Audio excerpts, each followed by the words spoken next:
Got a special one for you today, boys and girls.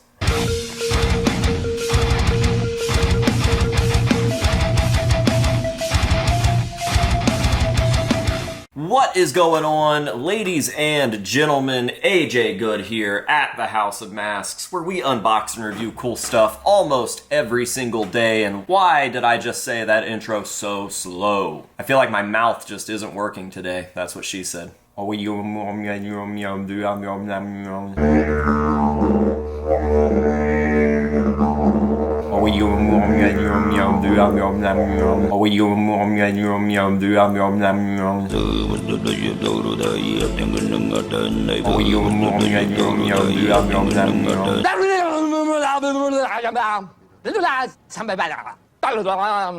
Alright, in today's video, we have a very special mask. This mask got hand-delivered to me just a few days ago, and I'm just now getting around to making a video on it because I had some other stuff planned. Some other stuff was already ready to be released, but right now is the time. So, this won't technically be an unboxing. It is in a bag. It got hand-delivered in a bag. I can see what it is through the bag, but I myself have not taken a real good look at it, so we can just consider this an unbagging. We do unbaggings from time to time. So, a little bit of context before I pull this thing out and show it off to you guys. About a month ago, Clown was in attendance at a Comic-Con, and he had a few special masks on display. One of them being some sort of alternative or evolution of the 0.5 the Gray chapter mask that looks like it's had some sort of lobotomy. The whole front of the face and skull is cut open, and you can see everything exposed. You got like some brain matter up here. It's a really disturbing piece. Looks like it's made out of silicone and either heavily influenced by the 0.5 the Gray chapter or some sort of natural evolution of the 0.5 the Gray chapter mask. And the other mask is this abomination. Thank God we never saw that thing. No, God! No, God, please, no! No!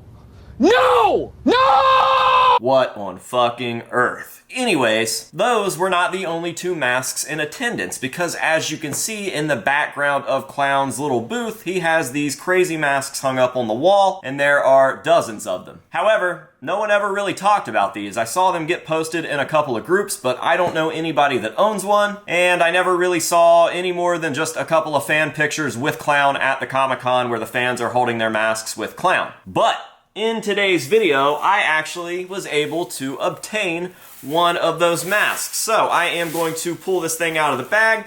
I will give you guys the first look at it, and then we can discuss it. And I know what you're thinking. What on fucking earth is that? What the hell is even that? That's pretty bad, right? Well, yes and no. It's good and it's bad. Now, I do agree with you guys. I already know what you're going to say. What is this thing? It looks very cheap. It looks very corny. It looks pretty generic. But hear me out.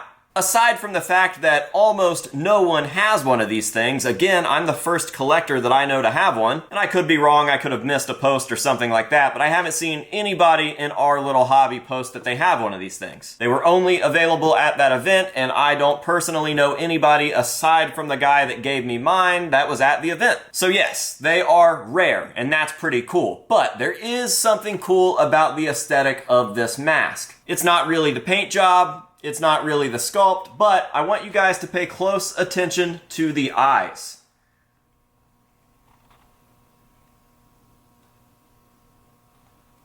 The eyes follow you around. No matter where you are, the eyes will always be looking at you. And I think that that is really, really cool. Now, whether or not this is another AI-generated concept here, and that's why the mask itself looks the way that it does, just kind of your typical scary clown or whatever, I feel like this thing has some potential because of the eyes. Now, imagine if that eye effect was put onto something with an actual cool concept. I feel like this is the beginning of something very cool that could happen to masks in the future. For instance, if these eyes were on a Tattoo the Earth clown, this would be a completely different story. Now, I know this is just a cheap vacuum formed mask that was made for that Comic-Con appearance to be sold off for fans to purchase, and not a lot of fans out there are going to be willing to spend the $400 or $500 on a really nice Tattoo the Earth replica or something like that. And I also know that Tattoo the Earth is 20-something years old at this point, and Clown wouldn't release a Tattoo the Earth mask for a new event. All of that makes sense. I'm just using that as an example of how this eye effect could be made on something that is even cooler than this, and then just make everything cooler altogether. Regardless, I am stoked to have this piece. I mean, it is what it is.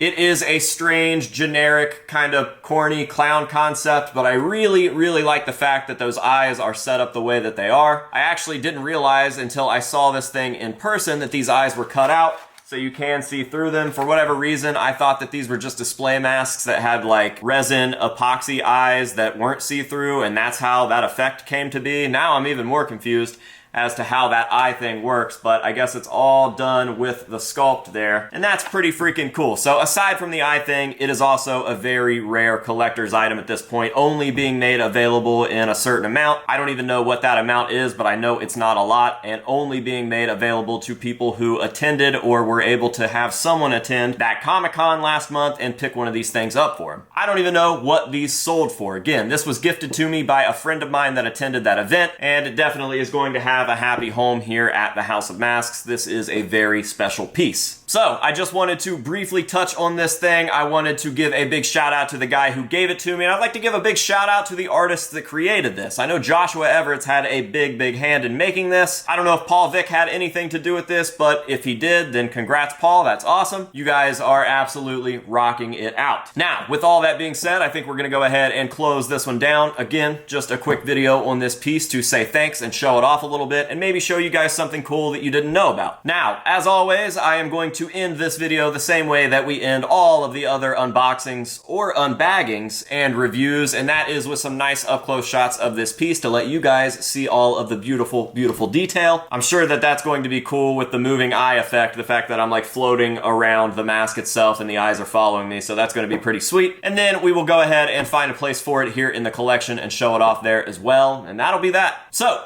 thank you guys very much for watching. I definitely appreciate it, and I hope that you have enjoyed it. And until next time, this has been AJ Good here at the House of Masks, telling you to say no to drugs and alcohol, and again to AI, and we will see you guys in the next one.